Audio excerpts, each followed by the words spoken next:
वो एरिया जो है स्किन का वो जल जाता है। कम से कम बॉडी में 25 से 26 ऐसे मार्क्स है जहां पर उसको ग्रेस एब्रेशन हुआ है। 40 इंजुरीज टोटल नोट डाउन हुई हैं। अच्छा, पोस्टमार्टम रिपोर्ट में इस बात का भी खुलासा हुआ है कि some injuries are inconspicuous due to blackening, smudging and brush burn. Burn means जब ये 13 किलोमीटर की बर्बरता हो रही थी जहां पर उसको ग्रेस एब्रेशन हुआ है। 40 इंजुरीज टोटल नोट डाउन हुई हैं। अच्छा, पोस्टमार्टम रिपोर्ट में इस बात का भी खुलासा हुआ है कि some injuries are inconspicuous due to blackening, smudging and brush burn. Burn means जब ये 13 किलोमीटर की बर्बरता हो रही थी तो उसकी बॉडी और जो जमीन का सरफेस था वो इस तरीके से टकराया कि वहां हीट जनरेट हुई है और काफी जो बॉडी पार्ट है वो ब्लैकनिंग भी हो गई है, जिसमें पोस्टमार्टम में वो सब चीजों का पता उनको नहीं लग पाया। कुछ ऐसे पार्ट्स भी हैं। अच्छा, इसमें जो फाइनल अच्छा, अगर मैं आपको चेस्ट के बारे में बताता हूं तो रिब्स जो है वो पीछे से एक्सपोज हो चुके थे, expose from the back, grinding effect of ribs, sharpening, और जो सबसे इंपॉर्टेंट है आपको जानना बहुत जरूरी है, दोनों लंग्स जो हैं वो बाहर आ चुके थे। लंग्स जो एक बहुत इंपॉर्टेंट ऑर्गन होते हैं किसी की भी बॉडी के लिए। आपने देखा कि कोविड में कैसे कोविड-19 वेरिएंट ने जो है लंग्स में जाके लोगों को ब्रीथिंग प्रॉब्लम कराई और कोविड सेकेंड वेव में कैसे लोग मरे। तो इसका जो लंग्स था, एक्सपोजिशन ऑफ लंग्स, लंग्स की पोजीशन चेंज हो चुकी थी और वो मर चुकी थी। 5 से 6 किलोमीटर की बर्बरता तक वो सहन कर पा रही थी, उसके बाद जो था वो सब खत्म था, सिर्फ एक शरीर का हिस्सा था। इसमें एक और पॉइंट मैं ऐड करूंगा, फाइनल कंक्लूजन। जब ये 13 से 14 किलोमीटर की बर्बरता हो रही थी तो इस बीच में बॉडी में ब्लड लॉस हुआ है और ये ब्लड लॉस की वजह से उसको शॉक हुआ है, हीमोरेज हुआ है और एंड में कुछ जो इंजुरीज हैं वो एंटीमॉर्टम इंजुरीज हैं। मेडिकल टर्मिनोलॉजी में एंटीमॉर्टम इंजुरीज वो होती हैं जो किसी की बॉडी में मरने के बाद आती हैं। तो 15 से 16 ऐसी इंजुरीज हैं जो मरने के बाद डिटेक्ट हुई हैं।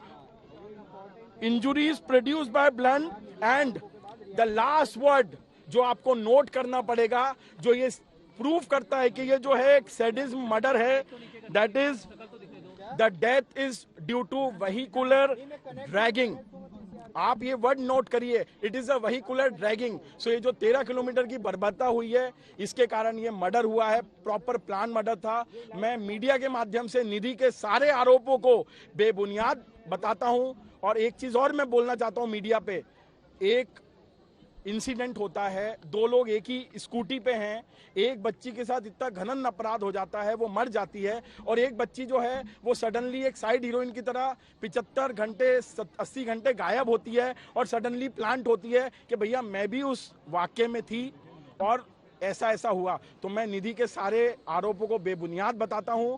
मैं अपनी प्रेस कॉन्फ्रेंस को इसी तर्ज पे खत्म करता हूं। उसके बाद आप जो भी क्वेश्चन आंसर है आप पूछ सकते हैं। सर, अल्कोहल वाले पॉइंट पे 1 minute, let me finish then you last. End में मैं यही कहूंगा कि निधि के सारे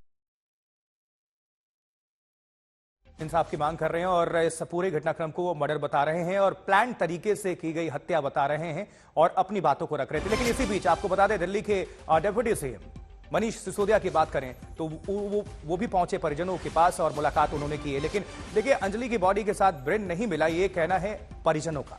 परिजन अभी जिनके स्टेटमेंट अभी आप सभी के सामने हमने रखा हुआ था वो सुना रहे थे। कहते हैं ये हादसा नहीं बल्कि हत्या है, सुनियोजित तरीके से ये सोची समझी हत्या है, क्योंकि 13 किलोमीटर में जो बर्बरता हुई है ये एक सुनियोजित हत्या थी। परिजनों का ये साफ आरोप।